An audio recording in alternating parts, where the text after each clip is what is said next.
Hi friends, నేను stylist hair saloon. ఈ జన్మకి ఆ దేవుడు నాకు ఇచ్చిన వరం ఏంటో తెలుసా? నాయ బ్రాహ్మణ్గా పుట్టడం. నిజంగా చెప్తున్నానే, ఈ నాయ బ్రాహ్మణ్గా పుట్టిన తర్వాత దేవుడు నాకు చాలా చాలా మంచి లైఫ్ ఇచ్చాడు.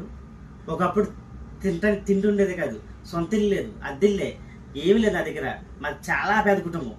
అటువంటి కుటుంబం నుంచి స్కూలు సరిగ్గా నాకు చదవడం రావట్లా.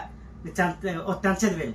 తర్వాత నాకు చదువు అప్పట్ల ఏం చేయాలంటే మా నాన్నగారి వృత్తి నేను నేర్చుకున్నాను. చాలా కష్టపడి ఎంతో శ్రమతో నేర్చుకున్నాను. అటువంటి వృత్తి నేర్చుకొని ఈ రోజుకి ఈ పాలకుల జనాల ముందు ఒక స్టైలిష్ స్టార్గా ఎదిగి సొంతంగా ఇల్లు కొనుక్కున్నానండి. నిజంగా చెప్తున్నానండి, ఆ దేవుడు నాకు ఇచ్చిన వారు ఒక న్యాయ బ్రాహ్మణ్గా పుట్టడం. ఇటువంటి యొక్క సంఘానికి, న్యాయ బ్రాహ్మణ వృత్తికి నేను చాలా చాలా చాలా చాలా గౌరవిస్తున్నానండి. మన యూత్ కుర్రలు ప్రతి ఒక్క ఊరిలో, ప్రతి ఒక్క దేశంలో కానీ మన కటింగ్ షాపులు అందరూ ఉంటారు. వాళ్ళందరికీ కూడా ఆ దేవుడిని ఒకటే కోరుకోండి, ఈ వృత్తిలో మనం పుట్టించినందుకు. న్యాయ బ్రాహ్మణ సంఘానికి ప్రతి ఒక్క ఊరిలో, ప్రతి ఒక్క దేశంలో ఎక్కడైనా సరే ఒక న్యాయ బ్రాహ్మణ సంఘానికి ఒక యూత్ లీడర్ ఉండాలి.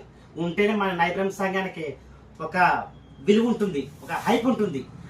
మళ్ళీ దేవుడు నాకు ఒక జన్మనిస్తే కనుక న్యాయ బ్రాహ్మణ సంఘానికి మళ్ళీ న్యాయ బ్రాహ్మణ సంఘం పుట్టాలని కోరుకుంటున్నాను, ప్రార్థించుకున్నాను. జై న్యాయ బ్రాహ్మణ సంఘం, పాలకొల్లు.